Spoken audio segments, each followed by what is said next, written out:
अध्याय 71 गुरु को स्वीकार करना। उनके चालू खाते में 15 लाख रुपये जमा हो गए थे। इस रफ्तार से तो जल्द ही उनकी सारी योजनाएं साकार हो जाएंगी। जैसे ही वह टोंगिया को ये खबर देने के लिए उसके पास जाने वाला था, उसने पाया कि टोंगिया पहले ही तुवानटुआन को अपने कमरे में सोने के लिए ले जा चुकी थी। चेन यू तुरंत हैरान हो गया। टोंगिया आमतौर पर इतनी जल्दी नहीं सोती थी। हालांकि चेन यू ने उसे परेशान नहीं किया और सीधे अपने कमरे में लौट गया।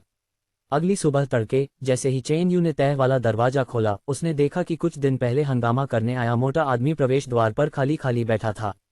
अरे, तुम यहाँ क्या कर रहे हो? चेन यू को दरवाजा खोलते देख मोटा आदमी झट से खड़ा हो गया। बॉस चेन, पिछले 2 दिनों में घर लौटने के बाद मैंने काफ़ी सोच विचार किया और आपका प्रशिक्षु बनने का फैसला किया। मैं यहाँ एक कुशल कारीगर के रूप में भी शुरुआत कर सकता हूँ। चेन यू ने अपनी बाहें ऊपर उठाईं और अपने सामने खड़े मोटे आदमी को ध्यान से देखा। दरअसल मैंने आपके परिवार के बनाए हुए धीमी आंच पर पकाए गए व्यंजन खाए हैं, वे काफ़ी अच्छे होते हैं।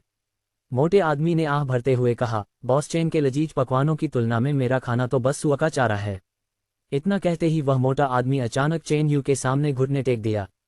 मैं, वान किंगशान, बॉस चेन से विनम्र निवेदन करता हूं कि वे आज मुझे अपना शिष्य स्वीकार करें। इससे चेन यू चौंक गया। वान किंगशान की उम्र लगभग 40 के करीब थी और उन्होंने 10 साल पहले वांग जी ब्रेस्ड डिशेस की स्थापना की थी। उन्होंने अथक परिश्रम से एक छोटी सी दुकान को उसके वर्तमान स्वरूप तक पहुंचाया था, जिसमें उन्होंने अनगिनत प्रयास किए थे। हालांकि अब वह चेन यू से प्रभावित थे, फिर भी कई पुराने ग्राहक उनके द्वारा पकाए गए व्यंजनों को ही चुनते थे। उसे कभी उम्मीद नहीं थी कि अब वह चेन यू का शिष्य बनना चाहेगा। बॉस वांग, कृपया पहले उठ जाए। चेन यू ने जल्दी से वान किंगशान को उठने में मदद की। बॉस चेन, मैं सचमुच ईमानदारी से आपका शिष्य बनना चाहता हूँ। अगर आप आज सहमत नहीं हुए तो मैं उठूंगा ही नहीं। चेन यू थोड़ा असहाय महसूस कर रहा था। उसने पहले कभी ऐसी चीज का अनुभव नहीं किया था। इससे पहले उन नाश्ते की दुकानों ने या तो उसे फंसाया था, उसके साथ चालबाजी की थी, या उसके बारे में अफवाहें फैलाई थीं। लेकिन वान किंगशान ने न केवल ऐसा नहीं किया, बल्कि उन्होंने उन्हें गुरु के रूप में स्वीकार किया और विनम्रतापूर्वक मार्गदर्शन मांगा। इससे चेन यू सचमुच असमंजस में पड़ गया। बॉस वांग, आपका यहाँ आना असंभव नहीं है, लेकिन आपकी दुकान का क्या होगा? आपने 10 साल तक कड़ी मेहनत की है, आप यूं ही नहीं छोड़ सकते। मैंने तो दुकान बंद कर दी है। वान किंगशान के चेहरे पर दृढ़ निश्चय की झलक दिखी। बिना ग्राहकों वाली दुकान चलाने का क्या फायदा? चेन यू ने बेबसी से आह भरी, कैसा रहेगा अगर तुम पहले आओ और मुझे अपनी प्रतिभा दिखाओ? वान किंगशान की आंखों में तुरंत उत्साह की एक झलक दिखाई दी। फिर वह जल्दी से उठा और चेन यू के पीछे रसोई में चला गया। गुरुजी, आप मुझसे क्या करवाना चाहते हैं? चेन यू ने अपनी भौहें ऊपर उठाईं। सच कहूं तो उसे लगा कि वह इस उपाधि को सहन नहीं कर सकता। आखिरकार वह इस मुकाम तक सिस्टम की मदद से पहुंचा था, जबकि वान किंगशान ने अपनी वास्तविक प्रतिभा के दम पर अपनी वर्तमान स्थिति हासिल की थी। मास्टर वांग, आप आमतौर पर सुअर के सिर और पैरों को कैसे संसाधित करते हैं? वान किंगशान अभी कुछ बोलने ही वाले थे कि चेन यू ने उन्हें रोक दिया, फिर कोल्ड स्टोरेज से कच्ची सामग्री निकाली और उन्हें पेश कर दी। वान किंगशान तुरंत समझ गया कि चेन यू उसकी परीक्षा ले रहा है। बिना देर किए उसने अपनी आस्तीनें ऊपर चढ़ाईं, एक सुअर का सिर और एक पैर उठाया और उन्हें बर्तन में रख दिया। मास्टर, क्या आपके पास यहाँ कोई उच्च दबाव वाला ज्वाला प्रज्वलित यंत्र है? चेन यू ने सिर हिलाते हुए कहा, मैं इसका कभी इस्तेमाल नहीं करता। दरअसल ब्रेस्ड व्यंजन बनाने वाले कई उस्तादों के लिए उच्च दबाव वाला फ्लेम थ्रोवर एक आम उपकरण है। सबसे पहले ये त्वचा के कुछ कोनों से चिपके बालों को जला देता है, और दूसरे यह मांस के बाहरी हिस्से को कुरकुरापन देता है, जिससे एक कुरकुरा बाहरी भाग और नर्म आंतरिक भाग प्राप्त होता है। वान किंगशान ये सुनकर दंग रह गया कि चेन यू ने उच्च दबाव वाले ज्वाला प्रज्वलित यंत्र का इस्तेमाल नहीं किया। इतने स्वादिष्ट ब्रेस्ड व्यंजन फ्लेम थ्रोवर से तो नहीं बनाए जाते। बोलते बोलते वान किंगशान को चेन यू के घर पर पहले खाए गए पके हुए व्यंजनों की याद आने लगी। ऐसा प्रतीत होता था कि चेन यू की शैली कोमल, सुगंधित और सौम्य थी, जिसमें वह कुरकुरा बाहरी आवरण नहीं था। उनके वांग जी ब्रेस्ड व्यंजन अपनी कुरकुरी परत के लिए प्रसिद्ध थे। चेन यू के व्यंजनों की तुलना में उनके व्यंजन वास्तव में उस स्तर के नहीं थे। वान किंगशान ने आश्चर्य से कहा, फिर कुछ और नहीं बोला, अग्नि परीक्षा वाले चरण को छोड़ दिया और जल्दी से काम पर लग गया। पहले चरण में हमेशा खून के झाग और अशुद्धियों को बाहर निकालना आवश्यक होता है। पूरी प्रक्रिया चेन यू की प्रक्रिया के समान थी, लेकिन इसमें कुछ चीजों की कमी थी।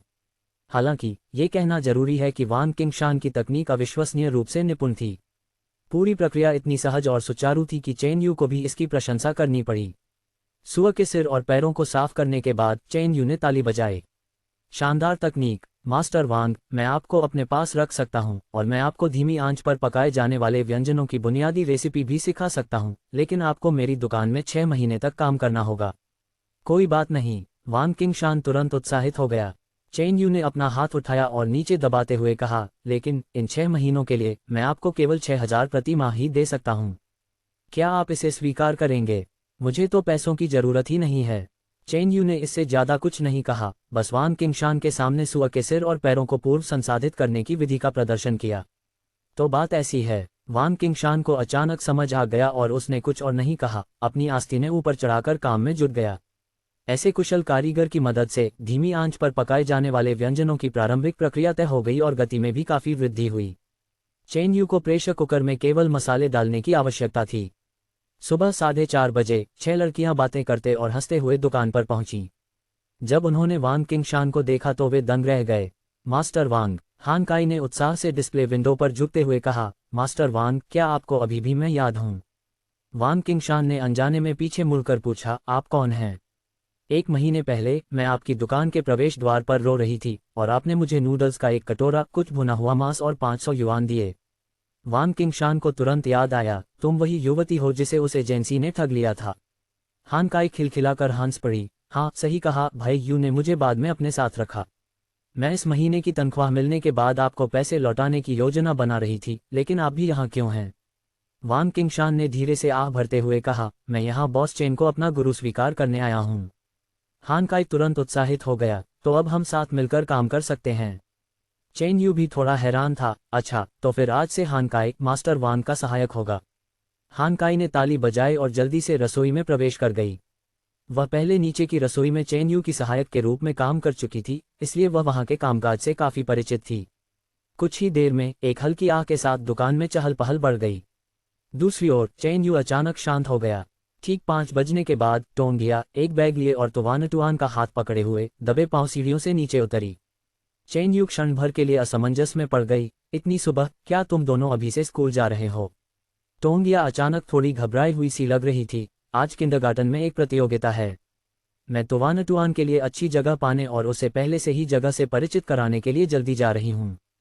चेन यू ने और कोई सवाल नहीं पूछा, बस शरारती अंदाज में दोनों सुंदरियों की नाक पर हल्के से थपथपाया, एक बड़ी और एक छोटी, और उन्हें अपने रास्ते में सावधान रहने के लिए कहा।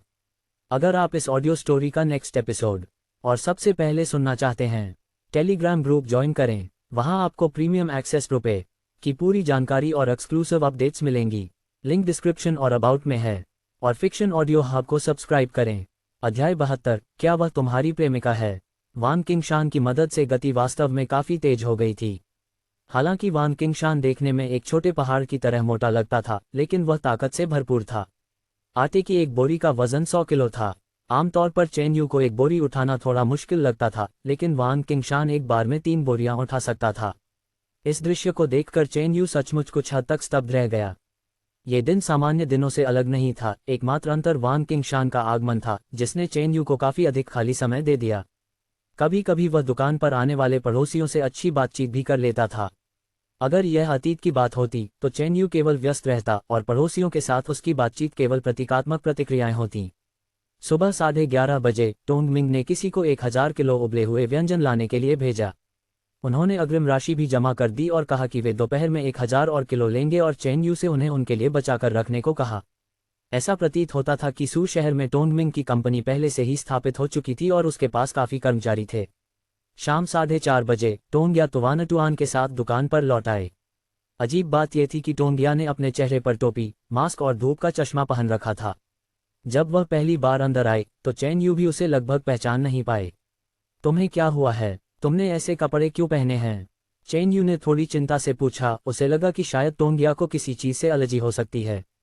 टोंगिया ने अपना मास्क और धूप का चश्मा उतारने से पहले सावधानीपूर्वक दुकान के चारों ओर देखा।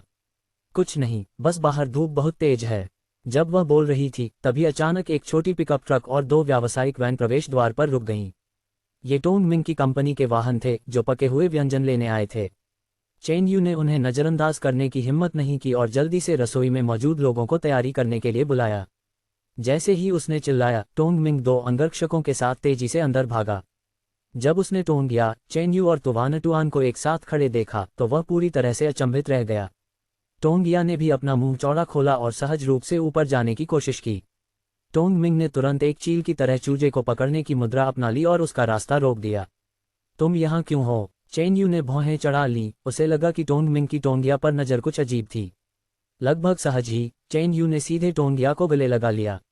ओल्ड मास्टर टोंग, क्या आप मेरी प्रेमिका को जानते हैं? टोंग मिंग की आंखें पल भर में चौड़ी हो गईं। क्या वह तुम्हारी प्रेमिका है? चेन यू ने सिर हिलाया और कुछ उलझन भरी नज़रों से टोंग मिंग की ओर देखा।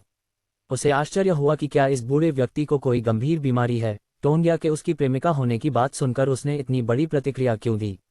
अगले ही पल टोंग मिंग अचानक चिल्लाया, आसमान की भी आंखें हैं।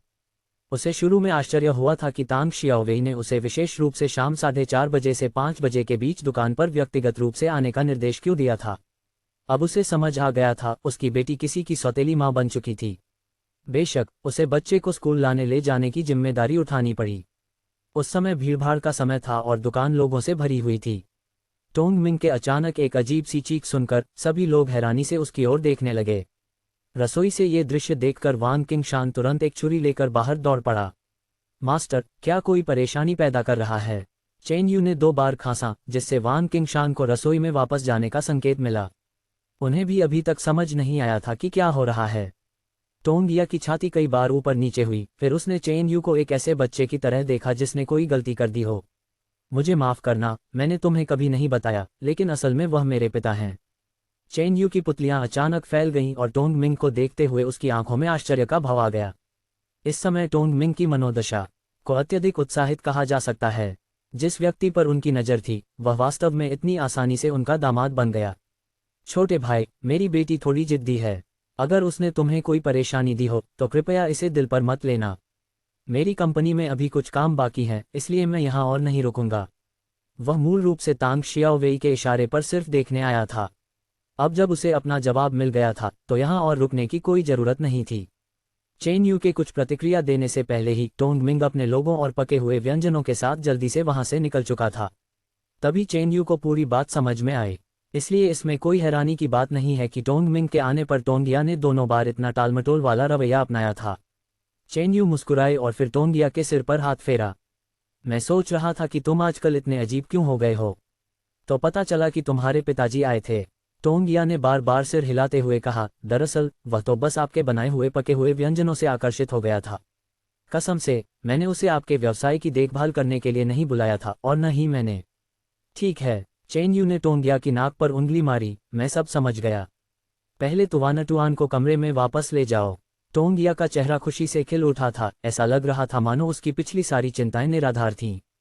लेकिन उसे ये थोड़ा अजीब लगा, आज दोपहर टोंग मिंग का समय कुछ ज्यादा ही संयोगवश था, है ना? शाम 7 बजे तक धीमी आंच पर पकाए गए व्यंजन पहले ही बिक चुके थे।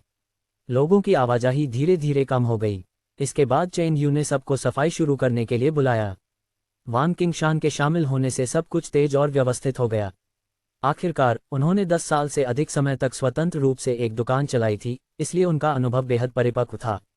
आज का कारोबार सफलतापूर्वक पूरा करने के लिए मेज़बान को बधाई। आज का शुद्ध लाभ 296,200 युआन है, जिससे 296,200 अंक अर्जित हुए हैं। कुल अंक 1,716,680 हैं। अनजाने में ही अंक लगभग 2 मिलियन तक पहुंच गए थे और चेन यू को भविष्य से कुछ और उम्मीदें थीं। 4,000 किलो सुअर का मांस ऑर्डर करने के बाद चेन यू ने सीधे 300,000 की गोल राशि अपने चालू खाते में जमा कर दी। उसने 600 युआन अपने पास बैकअप के तौर पर रख लिए। दरअसल गणना करने पर पता चला कि इस अवधि के दौरान रखी गई अतिरिक्त धनराशि बेकार थी। हर सुबह करीब 5 या 6 बजे कारोबार हजारों में पहुंच जाता था। अब चालू खाते में पहले से ही 1.89 मिलियन जमा थे। हालांकि ये दुकान खरीदने के लिए पर्याप्त नहीं था, लेकिन एक शाखा खोलकर विस्तार करने के लिए ये काफ़ी था। इसके अलावा वान किंगशान की भरपूर मदद से शाखा खोलने के मामले को भी जल्द से जल्द एजेंडा में शामिल करना आवश्यक था। इसके अलावा धीमी आंच पर पकाए जाने वाले व्यंजनों से संबंधित चीज़ों में उनके दिमाग में केवल सुअर का सिर और उसके पैर ही शामिल थे। जब डिलीवर किया गया सुअर का मांस स्टोर कर लिया गया तो वान किंगशान और 6 लड़कियां बातें करते और हंसते हुए पास के रिहायशी इलाके में चली गईं। आखिरकार उसने यहाँ 10 साल तक कड़ी मेहनत की थी और रिहायशी इलाके में एक घर भी खरीद लिया था, ताकि वह कुछ समय के लिए लड़कियों के साथ जा सके। जैसे ही चेन यू दरवाजा बंद करने ही वाली थी, अचानक पास से एक हॉर्न की आवाज़ सुनाई दी। एक पारंपरिक स्पोर्ट्स कार चला रहे टोंग मिंग दुकान के प्रवेश द्वार पर रुक गए। चेन यू के अभिवादन का इंतजार किए बिना उसने सीधे कार से शराब की 2 बोतलें निकाली और दुकान में प्रवेश किया। बच्चे, क्या तुम मेरे साथ कुछ ड्रिंक्स पीना चाहोगे? चेन यू ने ज्यादा कुछ नहीं कहा, उसने बस एक मेज खींची और उस पर 2 स्टूल रख दिए। टोंग मिंग बिना किसी औपचारिकता के बैठ गया और उसने 2 कप निकाले। ये वो शराब है जिसे मैंने 22 साल तक रखा है और इसे उसी दिन दफनाया गया था जिस दिन शियाओया का जन्म हुआ था। मैंने 3 घंटे पहले किसी को विशेष रूप से इसे हवाई जहाज से भेजने के लिए कहा था। जैसे ही वह बोल रहा था, टोंग मिंग ने शराब के जार की सील खोली और 2 कटोरे शराब डाली। चेन यू भी साहसी था, उसने सीधे शराब का कटोरा उठाया और उसे गटक लिया। अध्याय 73, मैं उसे आपके हवाले कर रहा हूँ। टोंग मिंग चौंक गया। 22 साल पुरानी यह शराब कोई साधारण तेज शराब नहीं थी। चेन यू ने इसे एक ही घूंट में पी लिया। हालांकि उसने उसे रोका नहीं, बल्कि उसने चेन यू को प्रशंसा भरी नजरों से देखा। शाबाश बच्चे, तुम में हिम्मत है। ये कहते हुए उन्होंने अपने हाथ में रखा हुआ शराब का प्याला भी पी लिया। दरअसल चेन यू को टोंगिया की असली उम्र का पता इसी क्षण चला था। अगर हिसाब लगाया जाए तो उस गर्मी के मौसम में जब वे पहली बार मिले थे, टोंगिया की उम्र केवल 15 साल थी। 15 साल की उम्र में विश्वविद्यालय में दाखिला लेने वाली एक प्रतिभाशाली लड़की अब पूरी निष्ठा से उसका अनुसरण कर रही थी। इससे उसके दिल में अचानक अपराधबोध की भावना भर गई। टोंग मिंग ने खाली कटोरा मेज पर रख दिया। सच कहूं तो मुझे तुम पसंद हो बच्चे। आजकल आप जैसे व्यक्तित्व वाले युवा बहुत कम हैं। बूढ़े साहब तो बहुत दयालु हैं। चेन यू ने जवाब दिया, फिर शराब के 2 और कटोरे उंडेल दिए। टोंग मिंग ने हंसते हुए कहा, दरअसल मैं आज आपको अपने परिवार की स्थिति के बारे में बताने आया हूँ। ये कहते हुए टोंग मिंग अपनी कुर्सी पर पीछे झुक गया और छत की ओर देखने लगा। जिस दिन शियाओया की मां का निधन हुआ, मैं एक बहुत ही महत्वपूर्ण अनुबंध पर बातचीत कर रहा था। मेरा करियर, मेरा जीवन भर का प्यार, मुझे सच में नहीं पता था कि मुझे क्या चुनना है। चेन यू चुपचाप टोंग मिंग के सामने बैठी सुन रही थी। अब वह टोंगिया के साथ था, जिसका मतलब था कि वे परिवार थे। टोंग मिंग उनसे बड़े भी थे, इसलिए बुनियादी सम्मान आवश्यक था। इसके अलावा वह ये भी जानना चाहता था कि टोंगिया घर से क्यों भाग गई। उस दिन पता चला कि टोंगिया की मां ने अपनी बीमारी की हालत में ही टोंग मिंग को फ़ोन किया और उनसे कहा कि वे अनुबंध पर हस्ताक्षर करना सुनिश्चित करें। और जब टोंग मिंग को ये घटनाएं याद आईं, तो उसकी आंखों से पुराने आंसू बहने लगे। ये स्पष्ट था कि वह टोंगिया की मां से कितना गहरा प्यार करता था। शायद इसी वजह से उन्होंने बाद में कभी दोबारा शादी नहीं की। लेकिन टोंगिया की नज़रों में टोंग मिंग ने अपने तथाकथित करियर के लिए उसकी मां को त्याग दिया था। इसके अलावा टोंग मिंग हमेशा व्यापारिक यात्राओं पर बाहर रहता था, जिससे वह टोंगिया की बहुत कम देखभाल कर पाता था। इससे टोंगिया के मन में टोंग मिंग की निर्मम मानसिकता की धारणा और भी पुख्ता हो गई। इसलिए जिस दिन टोंगिया ने अपनी स्नातकोत्तर पढ़ाई पूरी की, उसी दिन उसने घर से भागने का फैसला किया। जल्द ही वे दोनों तब तक पीते रहे जब तक कि वे पूरी तरह से नशे में चूर नहीं हो गए। आखिरकार ये 22 साल पुरानी शराब थी, यहाँ तक कि अच्छी शराब सहन करने की क्षमता रखने वाला व्यक्ति भी भ्रमित हो जाएगा।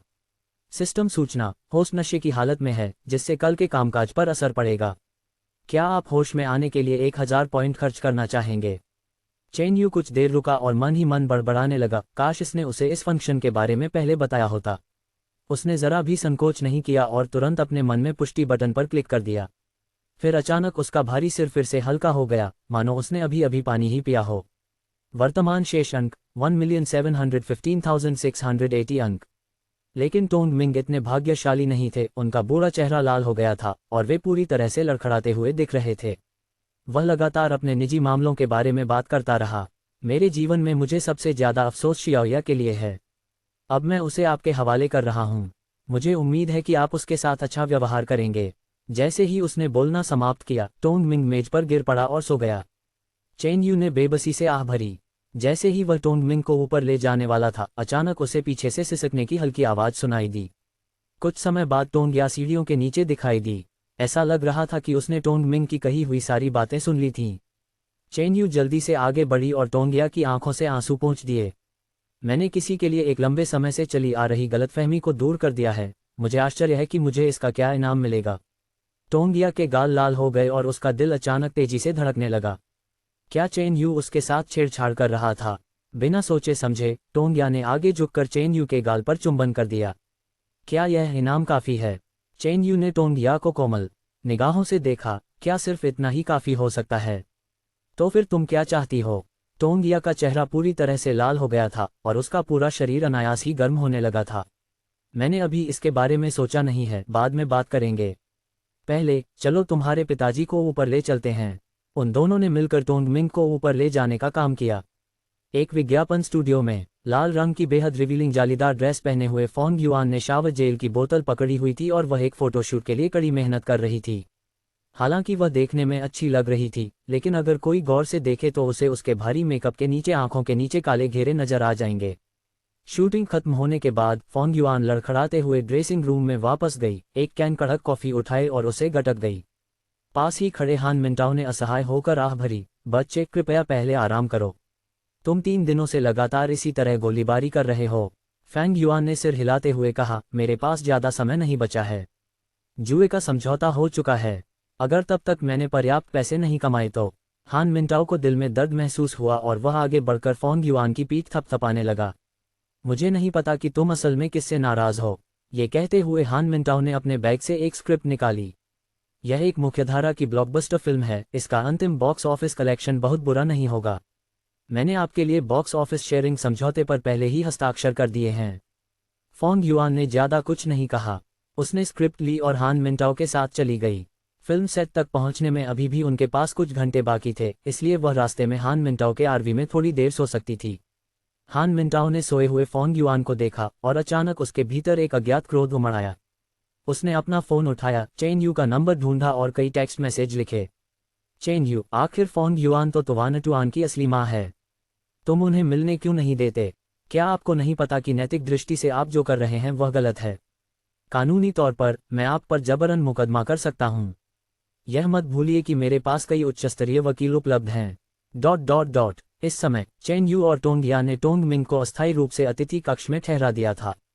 हालांकि तुवानटुआन को टोंग मिंग की पहचान पहले से ही पता थी, लेकिन ऐसा लग रहा था कि उसे उसकी वर्तमान स्थिति की परवाह नहीं थी। पापा, मम्मी, एक गेस्ट रूम अभी बुक है, तो क्या हम साथ सो सकते हैं? चेन यू ने थोड़ा सा माथा सिकोड़ा। आखिरकार उनकी और टोंगिया की अभी तक शादी नहीं हुई थी। अब साथ सोना वाकई थोड़ा अनुचित था। हमारे घर में 3 कमरे हैं, तुम्हें पता है। सोने के लिए जगह कम कैसे हो सकती है? चेन यू ने तुवानटुआन के छोटे से सिर पर हाथ फेरा और फिर उसे वापस उसके कमरे में ले गई। टोंगिया ने भी ज्यादा कुछ नहीं कहा और बड़ी आज्ञाकारिता से तुवानटुआन को अपने साथ सोने के लिए राजी कर लिया। जैसे ही चेन यू अपने कमरे में लौटने वाला था, अचानक उसने अपने फोन पर टेक्स्ट मैसेज देखे। ये कहा जा सकता है कि वह हान मिंटाओ से अत्यधिक घृणा करता था। जब वह फोंग युआन के साथ था, तब हान मिंटाओ ने हर संभव तरीके से उनके रास्ते में बाधा डाली थी। यहां तक कि शादी के बाद भी उन्होंने फोंग युआन को राजधानी के कई बड़े अधिकारियों से मिलवाया। चेन यू को यह भी संदेह था कि उस समय फोंग युआन को खोजने वाला प्रतिभा खोजी हान मिंटाओ द्वारा भेजा गया था। अब वह उससे इतने तिरस्कारपूर्ण रवैये से सवाल कर रही थी, जिससे चेन यू थोड़ा चिढ़ गया। क्या आपकी बेटी अविवाहित नहीं है? ये बच्चा कहाँ से आया? ये संदेश भेजने के बाद चेन यू ने सीधे हान मिंटाओ को ब्लैकलिस्ट कर दिया। साथ ही उसने हान मिंटाओ के संपर्क के अन्य सभी तरीकों को ब्लैकलिस्ट कर दिया। अध्याय 74, शाखा स्टोर की तैयारी। अगली सुबह 4 बजे चेन यू हमेशा की तरह उठी और पहली मंजिल पर स्थित रेस्तरां में चली गई। हालांकि आज उन्होंने कुछ नहीं किया, केवल पकाने के लिए मसाले तैयार किए, उन्हें जड़ी बूटी के पैकेटों में पैक किया और वहीं छोड़ दिया। आज वह एक साहसिक प्रयास करने जा रहा था। कुछ ही देर बाद वांग किंगशान जल्दी से दुकान में दाखिल हुई। गुरुजी, आप इतनी जल्दी आ गए? चेन यू ने असहाय भाव से कहा, मास्टर वांग, मैंने आपको अनगिनत बार कहा है, कृपया अब उस उपाधि का प्रयोग न करें। वांग किंगशान ने थोड़ा शर्मिंदा होकर अपना सिर खुजाया और पूछा, तो मैं आपको क्या कहकर बुलाऊं? आप मुझसे बड़े हैं, आप मुझे शियाओ चेन कहकर बुला सकते हैं। वांग किंगशान तुरंत सहमत नहीं हुए। वे बस मुस्कुराए, फिर सीधे कोल्ड स्टोरेज में गए, सुअ के सिर और पैरों से भरी एक गाड़ी निकाली और उन्हें खुद ही संसाधित करना शुरू कर दिया। मास्टर वांग, आज मुझे कुछ काम है और शायद मैं दुकान में न रहूं। मुझे आपसे ही इसे संभालने के लिए कहना पड़ेगा। वांग किंगशान ने तुरंत अपनी छाती थपथपाते हुए कहा, चिंता मत करो, मैं दुकानें चलाने में बहुत माहिर हूं। चेन यू ने सिर हिलाया, फिर पास में रखे मसालों के पैकेटों के ढेर की ओर इशारा किया। मैंने ब्रेजिंग मसाले के पैकेट पहले से ही तैयार करके यहाँ रख दिए हैं। सामग्री डालते समय आप बस इन्हें डाल देना। वांग किंगशान ने बार बार सिर हिलाया। अपने निर्देश देने के बाद चेन यू सीधे तीसरी मंजिल पर चला गया। आज वह खुद को एक दिन की छुट्टी देना चाहता था और साथ ही वांग किंगशान का परीक्षण भी करना चाहता था। उसने सभी मसालों के पैकेटों को एक मजबूत गांठ से बांध दिया था और जालीदार कपड़े का इस्तेमाल किया था। वांग किंगशान 10 वर्षों से धीमी आंच पर पकाए जाने वाले व्यंजन बना रहा था, इसलिए उसे यह समझना चाहिए था कि इस स्थिति में उसे केवल पैकेटों को फेंक देना चाहिए। अगर उसे पकाने की सामग्री में दिलचस्पी होती तो वह निश्चित रूप से पैकेट खोलकर अंदर मौजूद सामग्रियों के अनुपात का अध्ययन करने की कोशिश करता। अगर चेन यू शाम को वापस आता और ये पैकेट नहीं खोले गए होते तो वह तुरंत दूसरी दुकान खोलने की प्रक्रिया शुरू कर सकता था।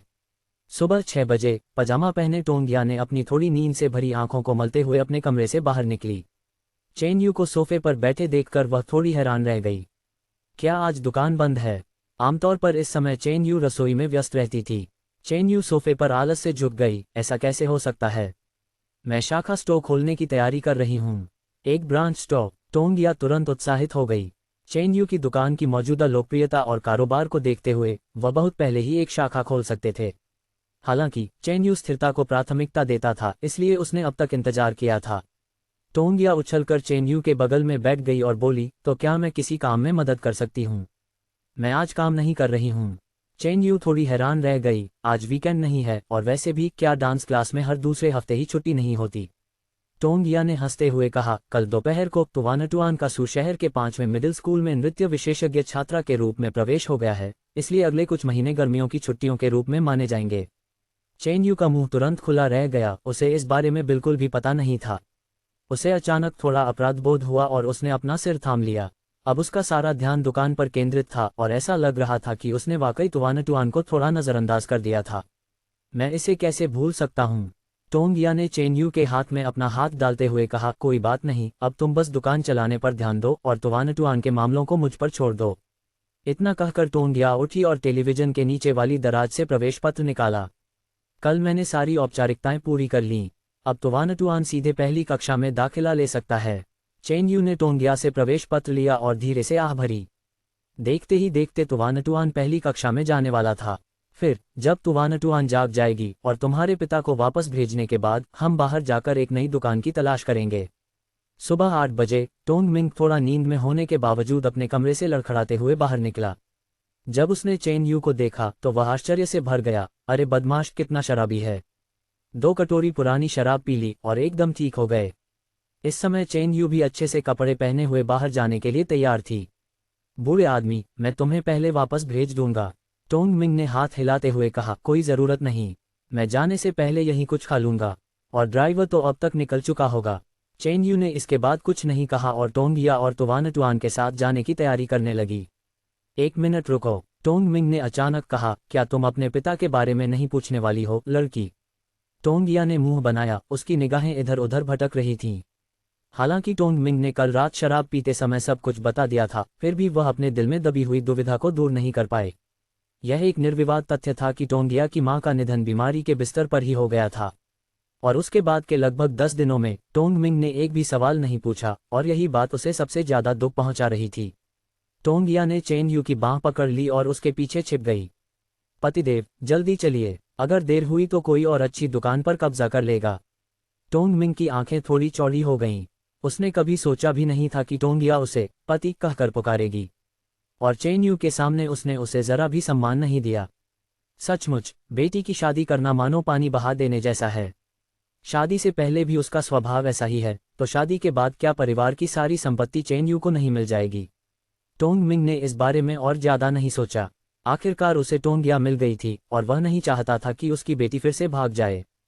ठीक है, अगर तुम मुझसे बात नहीं करना चाहते तो मैं तुम्हें मजबूर नहीं करूंगा। वैसे भी तुम्हारा होने वाला बच्चा मुझे दादाजी ही कहेगा।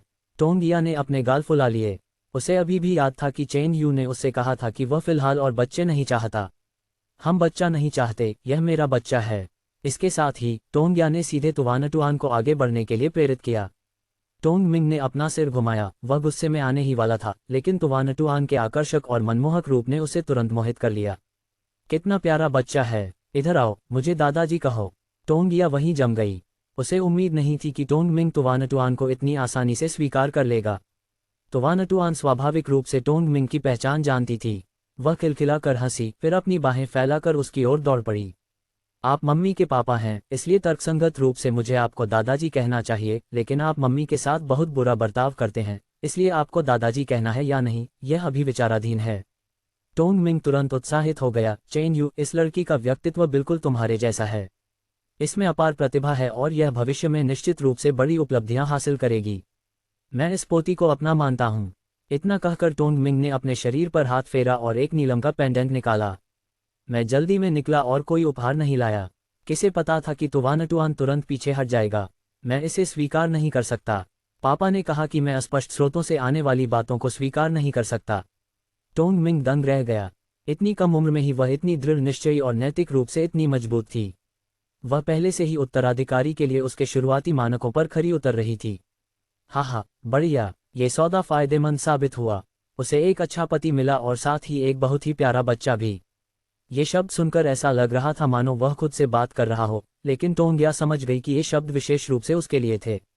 उसके दिल में बंधी गांठ अचानक थोड़ी ढीली हो गई। टोंग मिंग ने हार वापस नहीं लिया। यह मूल रूप से तुम्हारी माँ के लिए था। मुझे उम्मीद है कि तुम इसे उनकी ओर से स्वीकार कर लोगे। अध्याय 75। उन सभी को एक साथ किराए पर लेना। तुवानटुआन ने अपनी आंखें चौड़ी करने से खुद को नहीं रोका। उसने टोंगिया की ओर देखा, फिर टोंग मिंग की ओर मुड़ी। मैं समझ सकता हूं कि आपका इरादा माँ के प्रति कठोर होने का नहीं था, इसलिए मैं अनिच्छा से आपको दादाजी कहूंगा और मैं माँ के लिए इसे स्वीकार करूंगा। टोंग मिंग बेहद खुश हुआ और उसने तुरंत तुवानटुआन को उठा लिया। जल्दी नहीं है, दादाजी इंतजार करेंगे। चेन यू ने अपनी भौहें ऊपर उठाईं। ऐसा लग रहा था कि टोंग मिंग और टोंगिया का स्वभाव एक जैसा था। उन्हें पहले चिंता थी कि टोंग मिंग तुवानटुआन को स्वीकार नहीं करेगा, लेकिन अब ऐसा लग रहा था कि उनकी चिंताएं बेवजह थीं। ठीक है तुवानटुआन, अब हमारे जाने का समय हो गया है। चेन यू आगे बढ़ा और तुवानटुआन को ले लिया। नए स्टोर खोलने की बजाय मौजूदा स्टोर का विस्तार क्यों न किया जाए? टोंग मिंग ने अचानक कहा, मुझे आपकी दुकान के बगल में कई खाली दुकानें दिख रही हैं, क्यों न हम उन सभी को एक साथ किराए पर ले लें? चेन यू ने थोड़ा भौहें चढ़ाते हुए कहा, एक निश्चित स्थान की विकिरण सीमा सीमित होती है, इसलिए मुझे लगता है समय बदल रहा है और हमारी सोच को भी इसके साथ बदलना होगा। एक डिलीवरी सिस्टम से जुड़ें, प्लेटफॉर्म और ट्रैफिक का लाभ उठाएं, अपने मौजूदा स्टोर को एक ब्रांड में बदलें और इसकी बिक्री को अधिकतम करें। टोंग मिंग के नियंत्रण वाला समूह आखिरकार एक विशालकाय कंपनी थी और उनकी सलाह अत्यंत रचनात्मक थी। चेन यू ने अपनी मौजूदा दुकान का ध्यानपूर्वक मूल्यांकन किया। सतही तौर पर ऐसा प्रतीत होता था कि यह अपनी सीमा तक पहुंच चुकी है, लेकिन ये केवल आसपास के इलाके की ही सेवा करती थी और आज तक उनकी दुकान पर कोई साइन बोर्ड नहीं लगा था। शाखा स्टोर खोलने की तुलना में मौजूदा दुकान का विस्तार करना अधिक स्थिर प्रतीत होता था। आपके मार्गदर्शन के लिए धन्यवाद महोदय। चेन यू के बोलते ही टोंग मिंग थोड़ा नाराज हो गया। तुम अब भी मुझे बूढ़े साहब क्यों कह रहे हो?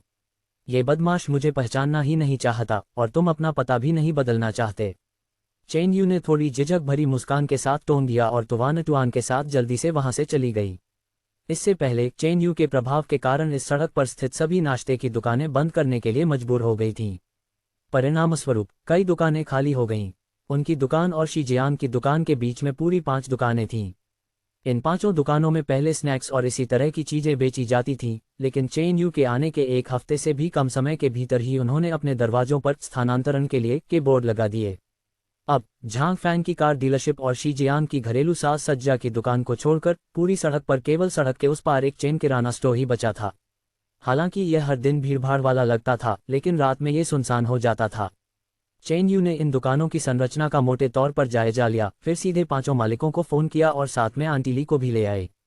शाओ चेन, मुझे उम्मीद नहीं थी कि तुम इतनी जल्दी अपनी दुकान का विस्तार कर लोगे। आंटी ली ने 5 मालिकों के साथ किराए के अनुबंध सौंपते हुए उत्साह से कहा। ये सड़क पहले से ही एक हलचल भरे व्यावसायिक क्षेत्र में थी और दुकानों के लिए प्रमुख स्थान उपलब्ध थे, इसलिए उनका किराया साल के अंत तक चुका दिया गया था। अभी तो मई का महीना ही था, इसलिए साल खत्म होने में अभी पूरे 7 महीने बाकी थे। 5 दुकानदार हर दिन चिंतित रहते थे, उनकी दुकानें चलती नहीं रह सकती थीं और उन्हें अभी भी इतने लंबे समय तक इतना अधिक किराया चुकाना था, इसके बारे में सोचना भी असहनीय था। अब जब चेन यू ने कमान संभाल ली थी तो वे बेहद आभारी थे। बिना सोचे समझे उन्होंने सीधे ट्रांसफर अनुबंधों पर हस्ताक्षर कर दिए। इन 5 दुकानों का आकार बहुत बड़ा नहीं था, लेकिन सौभाग्य से वे सभी एक ही प्रकार की थीं और आपस में घनिष्ठ रूप से जुड़ी हुई थीं। कुछ समय बाद थोड़े से नवीनीकरण के बाद इन्हें सीधे चेन यू की दुकान से जोड़ा जा सकता है। उस समय चेन यू की दुकान का आकार लगभग 2 गुना हो जाएगा। इसके अलावा 5 दुकानें ठीक 2 आवासीय इमारतों के बीच में स्थित थीं और ऊपर की खाली छत का भी उपयोग किया जा सकता था। 5 दुकानों का संयुक्त मासिक किराया केवल 20,000 था, जो कुल मिलाकर काफी किफायती था। अनुबंध पर हस्ताक्षर करने के बाद चेन यू ने शेष 7 महीनों का किराया 5 मालिकों को हस्तांतरित कर दिया। साथ ही उन्होंने इसकी एक प्रति आंटी ली के पास भी जमा करा दी। सब कुछ सुलझ जाने के बाद चेन यू तुरंत बगल वाले घर में शी जियांग को ढूंढने चली गई। कई दिनों तक लगातार काम करने के बाद शी जियांग को आखिरकार कुछ अच्छा आराम मिल सका। लेकिन जब उसने सुना कि चेन यू अपनी दुकान का फिर से विस्तार करने जा रहा है, तो उसने अभी अभी जो गोजी बेरी का पानी पिया था वह उसके मुंह से बाहर निकल गया। बूढ़े चेन, आपका कारोबार दिन ब दिन बढ़ता ही जा रहा है। चेन यू ने थोड़ा शर्मिंदा होकर हाथ हिलाया और कहा, खैर ये दुकानें खाली हैं और विस्तार के बाद हम सचमुच पड़ोसी बन जाएंगे। जिया जियांग भी उत्साहित हो गया। उसने अपनी आस्तीनें ऊपर चढ़ाईं और चेन यू के साथ चला गया। इस समय टुवानटुआन और टोंगिया पांचों दुकानों के बीच घूम रहे थे। ऐसा लग रहा था कि वे इस बात पर विचार कर रहे थे कि उन्हें पूरी तरह से कैसे जोड़ा जाए। कुछ देर घूमने के बाद शी जियांग ने अपने चेहरे पर शिकन लाने से खुद को नहीं रोका। ये करना आसान नहीं है। हर दुकान की अपनी स्वतंत्र संरचना है, उन सभी को आपस में जोड़ना वाकई काफ़ी मेहनत का काम होगा। संक्षेप में, जब तक वे अंत में मेरी मौजूदा दुकान से जुड़ जाते हैं तब तक सब ठीक रहेगा। चेन यू ने बड़े ही सहज अंदाज में कहा, मुझे लागत का अनुमान लगाने में मदद कीजिए। मोटे तौर पर इसमें कितना खर्च आएगा? जिया जियांग ने अपनी सांसों को थोड़ा संवारते हुए कहा, मुख्य संरचना को अपरिवर्तित रखते हुए 6 दुकानों को जोड़ने में कम से कम 50,000 का खर्च आएगा। चेन यू ने भी सिर हिलाया। जब उन्होंने अपनी पहली दुकान किराए पर ली थी तो वह मूल रूप से एक रेस्तरां थी, इसलिए अंदर की कई चीज़ों को बदलने की ज़रूरत नहीं थी। लेकिन उसके सामने की ये दुकानें अलग थीं। उन्हें न केवल नवीनीकरण की आवश्यकता थी बल्कि कुछ क्षेत्रों में बड़े बदलाव की भी ज़रूरत थी। जिया जियांग द्वारा उल्लिखित 50,000 की संख्या भी कुछ हद तक कम ही बताई गई थी। अंतिम नवीनीकरण की लागत संभवतः 100,000 से अधिक होगी। बूढ़े शी, आज से यह जगह आपकी है। मैं आपको 100,000 रुपये भेज देता हूं और हम अपने पुराने नियम का पालन करेंगे। अगर ज्यादा हो तो वापस कर देंगे, अगर कम हो तो भरपाई कर देंगे। जिया जियांग ने दांत पीसते हुए कहा, इसे मुझ पर छोड़ दो। पैसे ट्रांसफर करने के बाद चेन यू टोंगिया और टुवानटुआन को वापस दुकान पर ले गया। दोपहर का समय था, पैदल यात्रियों की आवाजाही का सबसे व्यस्त समय। हालांकि हमेशा की तरह ही व्यवस्थित तरीके से भोजन परोसा जा रहा था। चेन यू यूं ही रसोई में चली गई और उसने देखा कि वान किंगशान ने सचमुच बिना देखे ही मसालों के पैकेट प्रेशर कुकर में डाल दिए थे। चेन यू के होंठों के कोने पर हल्की सी मुस्कान आ गई। उसने वाकई उस व्यक्ति को गलत नहीं समझा था। शाम 6 बजे तक पहली मंजिल पर लगभग कोई भी व्यक्ति नहीं बचा था। काम से छुट्टी पाने वाले सभी लोग तली हुई चावल की केक और तली हुई नमकीन पेस्ट्री खरीदने के लिए दूसरी मंजिल पर चले गए थे। एक बार फिर पांडा शुभंकर की पोशाक पहने तांग शियाओवेई उछलते हुए प्रवेश द्वार की ओर बढ़ी। शाओ या, मैं फिर से वापस आ गया हूँ। उत्साह से चिल्लाते हुए तांग शियाओवेई सीधे टोंगिया की ओर दौड़ी और उसे कसकर गले लगा लिया। टोंगिया को शायद अभी भी थोड़ा अपराधबोध महसूस हो रहा होगा, क्योंकि उसकी पिछली स्थिति लगभग तांग शियाओवेई के साथ विश्वासघात करने के बराबर थी। क्या तुम फिर से आज़ाद हो गए हो? टोंगिया ने अनजाने में पूछा। कुछ हद तक, और अब मेरा अपना स्टूडियो ब्रांड भी है। बहुत जल्द ही मेरी मंगा को लाइव एक्शन टीवी सीरीज में रूपांतरित किया जाएगा। तांग शियाओवेई घमंडी लग रही थी। कोई भी यह सोच सकता था कि वह पहले ही एक सच्ची मंगा मास्टर बन चुकी है। टोंगिया भी तांग शियाओवेई के लिए वास्तव में खुश थी। हालांकि उसे पहले ही अंदाजा हो गया था कि टोंगमिंग का दुकान में घुसना संभवतः तांग शियाओवेई का विचार था। लेकिन उसने इस मामले को ज्यादा आगे नहीं बढ़ाया। अब दोनों के बीच बराबरी का रिश्ता था। अध्याय 76 वितरण प्रणाली तक पहुंच। चेन यू इस समय निष्क्रिय नहीं थे। उन्होंने संबंधित विभागों को फोन करके एक रिकॉर्ड दर्ज कराया और फिर किसी से एक साइन बोर्ड बनवाया। सब कुछ तय हो जाने के बाद 7 बज चुके थे। इसी समय संबंधित विभागों के लोग पंजीकरण प्रपत्र और कुछ दस्तावेज लेकर दुकान पर पहुंचे। युयाबान शिंग, कर्मचारी ने हैरानी से पूछा, क्या आप वाकई इसे यही नाम देना चाहते हैं? क्या कोई समस्या है? चेन यू ने पलटवार किया। कोई बात नहीं, बस थोड़ा अजीब लग रहा है। कर्मचारी ने कुछ असहजता से जवाब दिया, फिर नाम दर्ज कर लिया। इसके बाद उन्होंने डिलीवरी सिस्टम तक पहुंचने के लिए एक मोबाइल एप्लीकेशन का इस्तेमाल किया। सभी प्रक्रियाएं शाम 8 बजे तक पूरी हो पाईं। जैसे ही उसने कर्मचारी को विदा किया, चेन यू के दिमाग में एक सूचना गूंजी। मेजबान, आज का कारोबार सफलतापूर्वक पूरा करने पर आपको बधाई। आज का शुद्ध लाभ 46,200 युआन है, जिससे 46,200 अंक अर्जित हुए हैं। कुल संचयी अंक 1,761,880 हैं। चेन यू ने झटपट बहीखाता निकाला और एक मोटा मोटा हिसाब लगाना शुरू कर दिया। आज नई दुकान के किराए और नवीनीकरण पर कुल मिलाकर 2,40,000 रुपये खर्च हुए और साइन बोर्ड डिज़ाइन करने और बनाने के लिए किसी को नियुक्त करने पर 10,000 रुपये का खर्च आया। अन्य खर्चों को ध्यान में रखते हुए आंकड़े लगभग सही प्रतीत हो रहे थे। 4000 किलो सुअर का मांस ऑर्डर करने के बाद चेन यू ने शेष राशि अपने चालू खाते में वापस ट्रांसफर कर दी, जिससे खाते में कुल शेष राशि 1,940,000 हो गई। चेन यू ने आरक्षित निधि के रूप में अपने पास 600 युआन रखे। वह नाम कितना अजीब है। टोंगिया अचानक चेन यू के पीछे प्रकट हो गई, उसे पता भी नहीं चला। चेन यू ने हल्की सी मुस्कान के साथ कहा, आपको ये पसंद नहीं आया तो मैं इसे बदल दूंगा। टोंगिया ने झटपट मेज पर रखे दस्तावेजों को उठाया और उन्हें अपने सीने से लगा लिया। हालांकि यह अटपटा है, लेकिन सुनने में अच्छा लगता है और इसका अर्थ असाधारण है। चेन यू ने इसके बाद और कुछ नहीं कहा, बस सभी को स्टाफ के साथ भोजन करने के लिए बुलाया। तभी अचानक बगल वाले घर से एक तेज आवाज आई। ऐसा लग रहा था कि शी जियांग ने मजदूरों के साथ काम करना शुरू कर दिया था। अगली सुबह चेन यू 5 बजे तक नहीं उठी। वांग किंगशान के साथ होने से चीजें वाकई बहुत आसान हो गई थीं। लेकिन जब वह पहली मंजिल के हॉल में पहुंचा तो उसने पाया कि पड़ोसियों के अलावा बड़ी संख्या में डिलीवरी ड्राइवर भी कतार में खड़े थे। इसके अलावा डिलीवरी का इंतजार करते समय इन डिलीवरी ड्राइवरों ने अपने लिए खाना ऑर्डर कर दिया, जिससे रास्ते में ही उनकी नाश्ते की समस्या का समाधान हो गया। इस समय पूरी दुकान में चहल पहल मच गई थी। अकेले बिक्री ही इस समय के सामान्य स्तर से 2 गुनी से अधिक थी। चेन यू ने आलस करने की हिम्मत नहीं की और मदद करने के लिए तुरंत रसोई की ओर दौड़ पड़ी। मास्टर वांग, क्या आप भीड़ को संभाल सकते हैं? वांग किंगशान पसीने से तरबतर हो चुका था। अच्छा हुआ कि हमारे पास आपके 20 प्रेशर कुकर हैं, नहीं तो हम सचमुच काम पूरा नहीं कर पाते। चू होंग और झाओ मिंग भी बिजली की गति से काम कर रहे थे, एक पल के लिए भी रुकने में असमर्थ थे। यहाँ तक कि हान काई भी मदद करने के लिए हॉल से दौड़कर आ गई।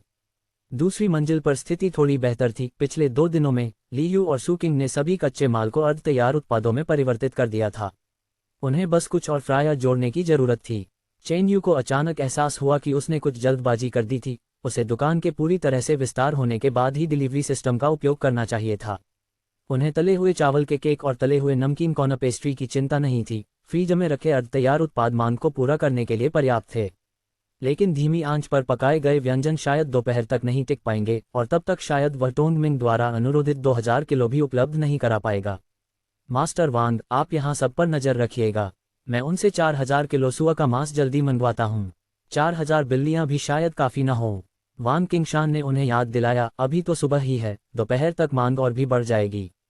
डिलीवरी सिस्टम शुरू होने के बाद कवरेज क्षेत्र कल की तुलना में कम से कम 3 गुना बढ़ गया है और ग्राहकों की आवाजाही भी उसी अनुपात में बढ़ेगी। चेन यू ने गहरी भौहें चढ़ाईं। अब जब उसने डिलीवरी सिस्टम तक पहुंच बना ली थी तो वह इसे रद्द नहीं कर सकता था। अपनी सांसों को नियंत्रित करने के लिए कुछ क्षण लेने के बाद चेन यू ने तुरंत फोन किया और 3000 किलो सुअर के सिर और 3000 किलो सुअर के पैर का ऑर्डर दिया। टोंग या और तुवानटुआन के जागने के बाद उन्होंने मदद करने के लिए हॉल में आने के बारे में सोचा, लेकिन जब उन्होंने युद्ध के मैदान से मिलते जुलते हॉल को देखा तो वे तुरंत भयभीत हो गए। ये पहली बार था जब उन्होंने इतने सारे डिलीवरी ड्राइवरों को कतार में खड़े होकर दुकान में घुसते हुए देखा था। सुबह 10 बजे तक लोगों की भीड़ में कमी आने का कोई संकेत नहीं दिखा, बल्कि वास्तव में यह और भी बढ़ गई। 20 प्रेशर कुकर कभी बंद नहीं हुए। जैसे ही पके हुए व्यंजन बाहर निकाले गए, वे तुरंत बिक गए। 2 मंजिला हॉल खचाखच भरा हुआ था। डिलीवरी ड्राइवर और पड़ोसी एक दूसरे को धक्का दे रहे थे, कुछ तो आपस में बहस भी कर रहे थे। चेन यू की सांसें अचानक तेज हो गईं। अगर हालात ऐसे ही बिगड़ते रहे तो दुकान का विस्तार करने के बावजूद भी शायद इतने लोगों को संभालना मुश्किल हो जाएगा। कुछ पड़ोसियों ने तो चेन यू को परेशानी से बचाने के लिए अपनी छोटी मेजें भी बाहर रख दीं। ग्राहकों की आवाजाही में इस वृद्धि से झांग फैंग की ऑटो शॉप और शी जियांग की फर्नीचर की दुकान को भी काफ़ी फायदा हुआ। आज सुबह ही झांग फैंग की ऑटो शॉप पर टायर बदलवाने के लिए डिलीवरी ड्राइवरों के ऑर्डर की संख्या 40 से अधिक हो गई। जी जियांग, जो बगल वाले घर में मरम्मत का काम करवा रहे थे, अपने सामने का दृश्य देखकर चौंक गए।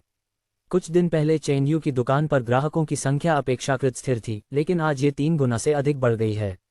इसके अलावा उनमें से अधिकांश डिलीवरी ड्राइवर थे। उनके लिए आकर ऑर्डर लेना एक बात थी, लेकिन उन्होंने अपने लिए भी कुछ हिस्सा ऑर्डर किया जिसे वे अपने साथ ले गए। शाम 8:30 बजे तक भी दुकान में काफ़ी भीड़भाड़ दिख रही थी।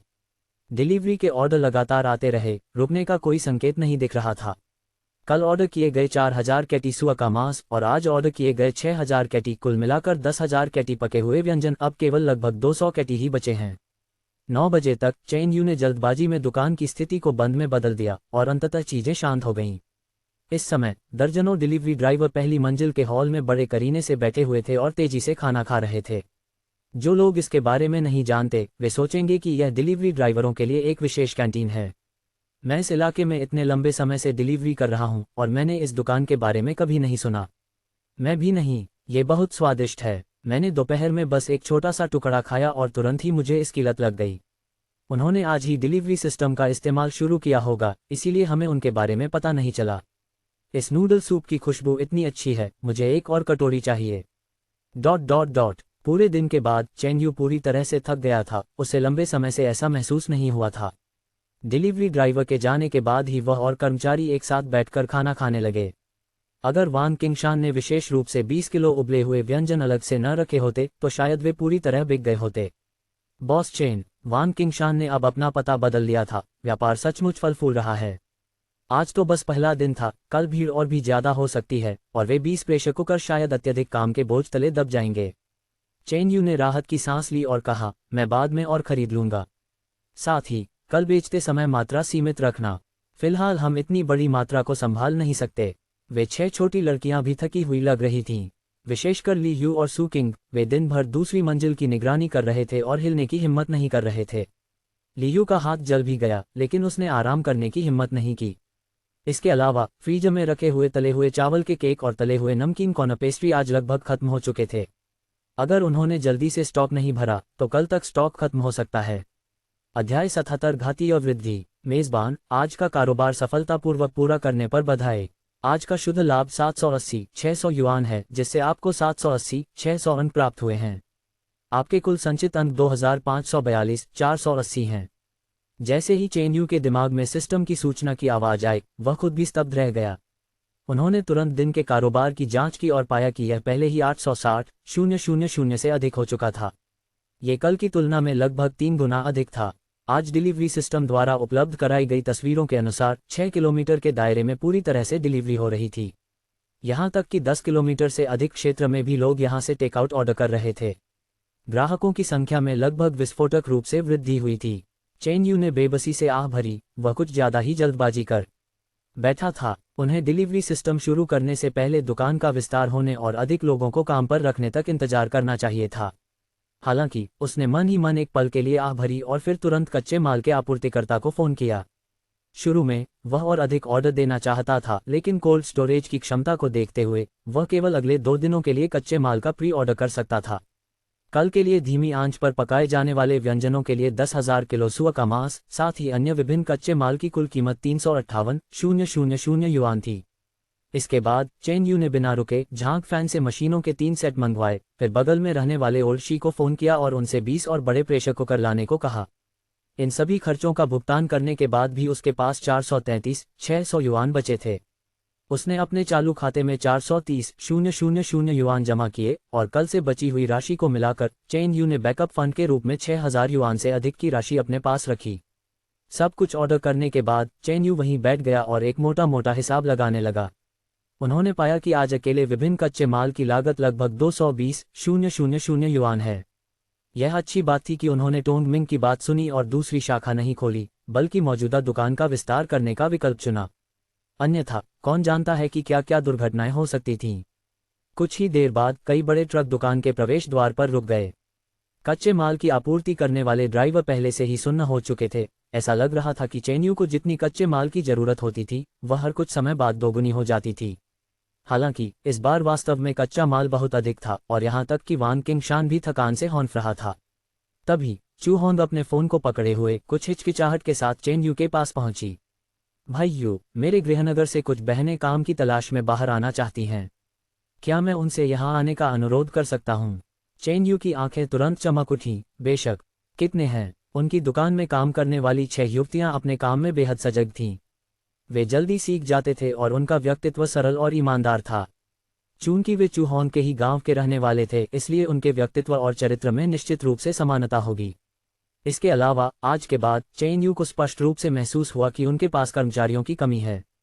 यहाँ लगभग 8 युवतियां हैं। अगर वे जल्द ही काम पर नहीं उतरती और पैसे नहीं कमाती तो उन्हें शादी करने के लिए मजबूर होना पड़ेगा, और मैं गारंटी देता हूं कि वे कड़ी मेहनत करेंगी। ठीक है, चेन यू ने चू होंग की बात काटते हुए कहा, उन्हें जल्दी आने के लिए कहो, मैं उनके यात्रा खर्च की भरपाई कर दूंगा।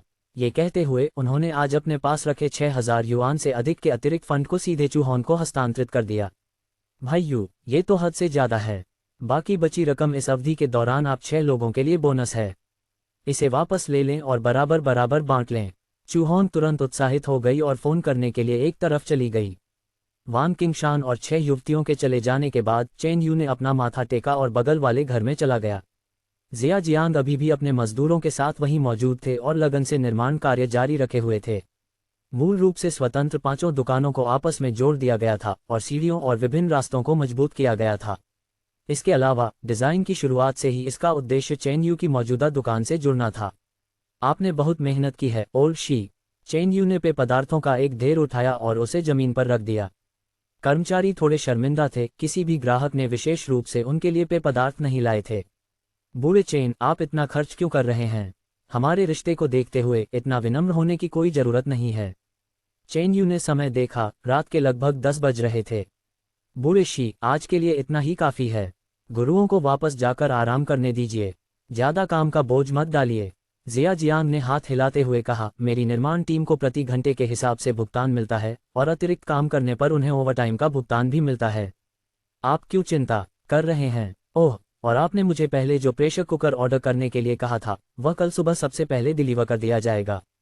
चेन यू ने राहत की सांस ली। ठीक है, तो मैं ये काम आप पर छोड़ देता हूँ। तीसरी मंजिल के कमरे में लौटकर चेन यू ने पाया कि तुवानतुआन पहले ही सो चुका था और केवल टोंगिया सोफे पर बैठी थी, अपनी नींद से भरी आंखों को जबरदस्ती खोलकर उसका इंतजार कर रही थी।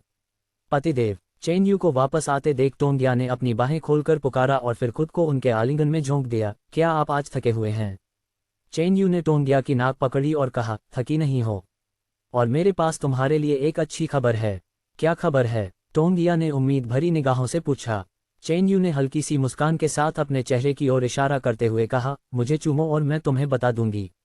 टोंगिया का छोटा सा चेहरा लाल हो गया। उसे उम्मीद नहीं थी कि चेन यू अब उसे चिढ़ाएगा, लेकिन उसने इस बारे में ज्यादा नहीं सोचा। नीचे झुकी और चेन यू के गाल पर सीधे चुंबन लिया।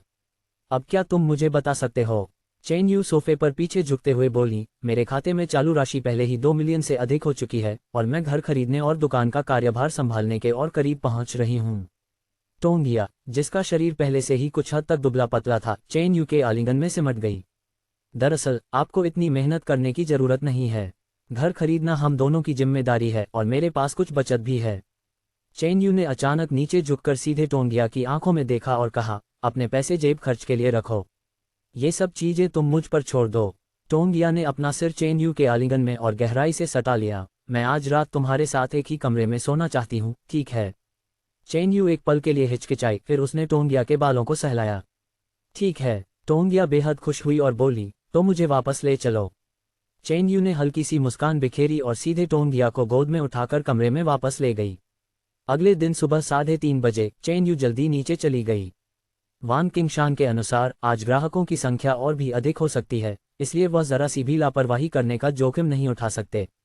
उसने अभी अभी सुअर के मांस का एक बैच तैयार करके उसे प्रेशर कुकर में डाला ही था कि वान किंगशान दुकान में घुस आया। उसके ठीक पीछे 14 युवतियां थीं, जो दुकान में प्रवेश करते समय बातें करती और हंसती हुई चल रही थीं।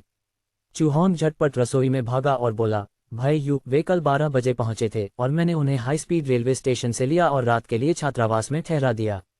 कल रात जब चूहोंग ने फोन किया तब तक 8 युवतियां एक साथ अपने स्थानीय रेलवे स्टेशन के लिए निकल चुकी थीं। उनका मूल इरादा चूहोंग और उसकी सहेलियों के साथ जुड़ने और एक कारखाने में मिलकर काम करने के लिए सू शहर जाने का था। लेकिन चूहोंग अब उस कारखाने में नहीं थी, इसलिए उसने चेन यू को उनकी सिफारिश करने की कोशिश की। इस समय चेन यू भी खड़ी हो गई और 8 नई युवतियों को देखने लगी। वे सभी काफी हद तक एक जैसे थे, उनके चेहरों पर अब भी युवावस्था की मासूमियत और देहाती आकर्षण बरकरार था। हालांकि चेन यू ने उनमें वही चारित्रिक विशेषताएं देखी जो चूहोंग और अन्य 6 में थीं। अध्याय 78, जन्मदिन का केक। वे आधी रात को आए थे, आपने उन्हें तुरंत यहाँ क्यों बुला लिया? उन्हें कम से कम एक दिन आराम तो करना चाहिए। चेन यू ने थोड़ा सा माथा सिकोड़ा। 8 युवतियां यात्रा से थकी हुई लग रही थीं और उनमें से 2 की आंखें लाल थीं, जिससे स्पष्ट था कि वे ठीक से सोई नहीं थीं। चूहोंग को भी थोड़ी शर्मिंदगी महसूस हुई। मैंने उन्हें रोका नहीं था, वे खुद आना चाहते थे। उन्होंने कहा कि वे आप पर अच्छा प्रभाव छोड़ना चाहते हैं। चेन यू ने भौहें चढ़ाते हुए पूछा, क्या आप सबने खाना खा लिया है? 8 युवतियों ने सिर हिलाया। वे वाकई जल्दी में आई थीं। चेन यू ने कुछ देर सोचा। ली यू, सू किंग, झांग कियान, तुम तीनों इन 8 में से 4 ले लो, कच्ची सामग्री ले लो और दूसरी मंजिल पर स्थित रसोई में जाकर तले हुए चावल के केक और तले हुए नमकीन कॉर्न पेस्ट्री बनाओ। जितना मैंने तुम्हें पहले दिया था उतना ही बनाओ और इन 8 के लिए भी नाश्ता बनाओ। ली यू ने सिर हिलाया और जल्दी से लोगों को ऊपर ले गया।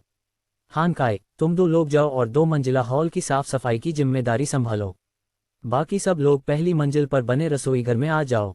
कल ही अधब के तले हुए चावल के केक और तले हुए नमकीन कॉर्न पेस्ट्री की मात्रा कम होने लगी थी। सुबह के समय इन दोनों चीज़ों की मांग बहुत अधिक होती है और अब कारोबार में इतनी वृद्धि हो गई है।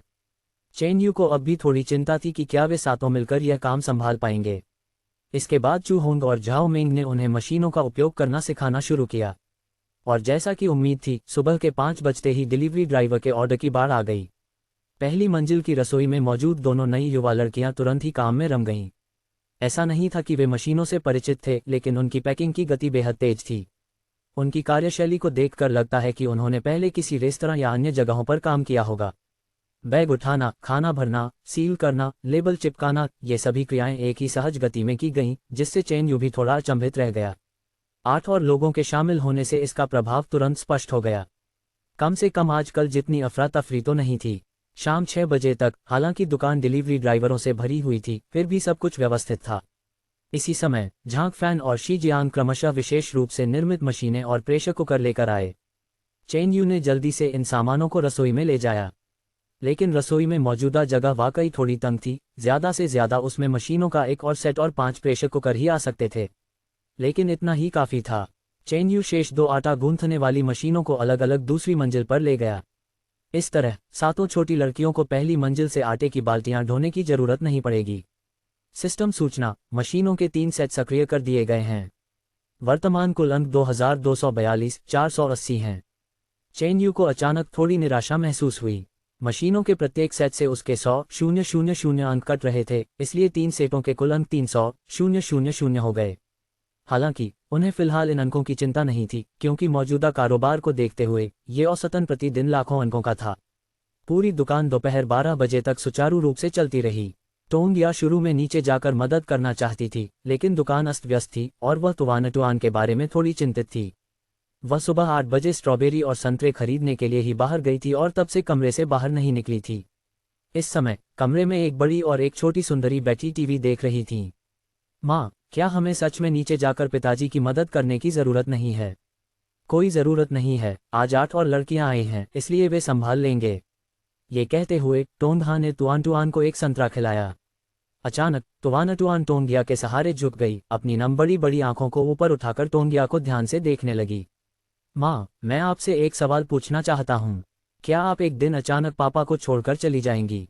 टोंगिया हैरान रह गई। आप ये सवाल क्यों पूछ रहे हैं? तुआन ने मुंह बनाते हुए कहा, बुजुर्ग माँ बहुत बुरी थी, खुद के लिए तो वह मुझे पहचानना तक नहीं चाहती थी, इसलिए मैं चिंतित हूँ। टोंगिया ने झट से तुआन का छोटा सा चेहरा अपने हाथों में लिया और बोली, चिंता मत करो, मैं पापा को कभी नहीं छोड़ूंगी। और मैंने पहले भी कहा है, हम दोनों मिलकर उन्हें खूब लाड़ प्यार करेंगे, है ना?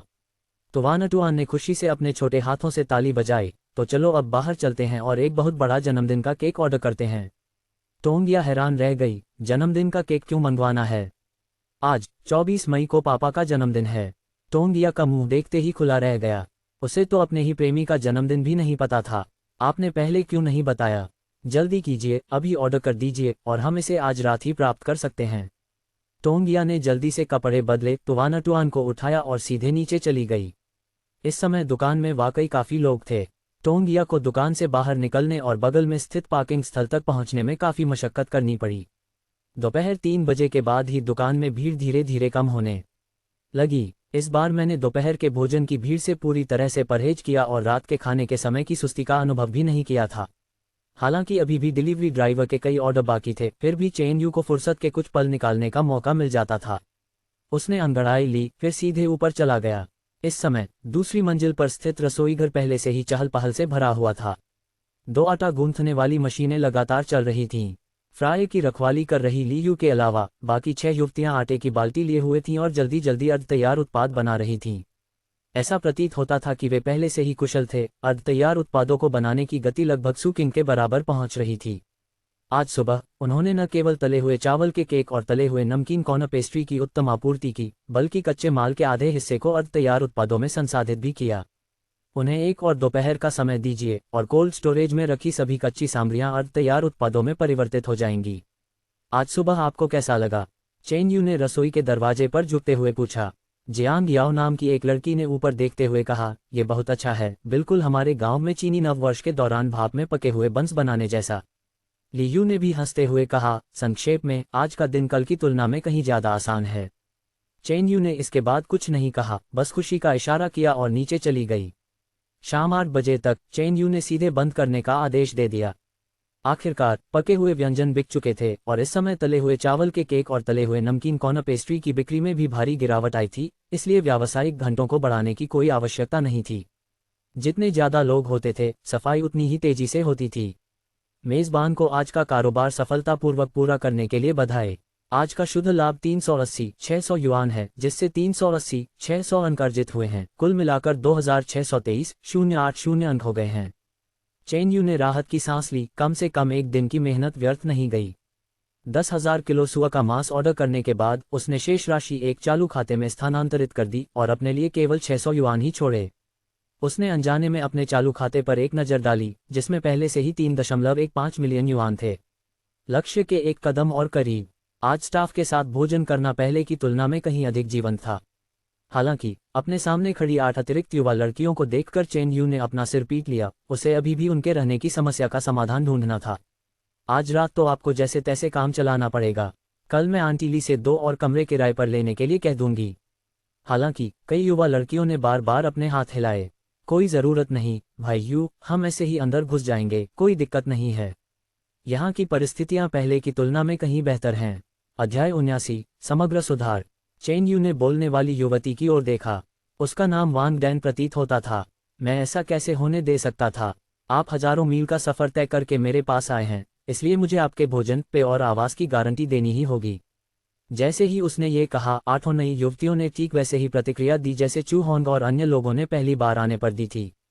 तभी टोंगिया एक बड़ा केक लिए हुए और तुवानटुआन के साथ थोड़ी हौनफती हुई दुकान में दाखिल हुई। आखिरकार हमने कर ही लिया। टोंगिया ने बड़ा सा केक मेज के बीचों बीच रख दिया। पतिदेव, जन्मदिन मुबारक हो। चेन यू एकदम स्तब्ध रह गया। उसने मेज पर रखे केक को देखा, फिर अपने बगल में बैठी टोंगिया और तुवानटुआन को देखा और जल्दी से अपना फोन निकालकर समय देखा। वह दरअसल अपना जन्मदिन ही भूल गया था। वान किंगशान भी हैरान रह गई। आज तुम्हारा जन्मदिन है, तुमने पहले क्यों नहीं बताया? मैंने तो कुछ भी तैयार नहीं किया था। चू होंग और अन्य युवतियां भी थोड़ी घबराई हुई थीं। चेन यू ने हाथ हिलाते हुए कहा, मैं सचमुच भूल गया था।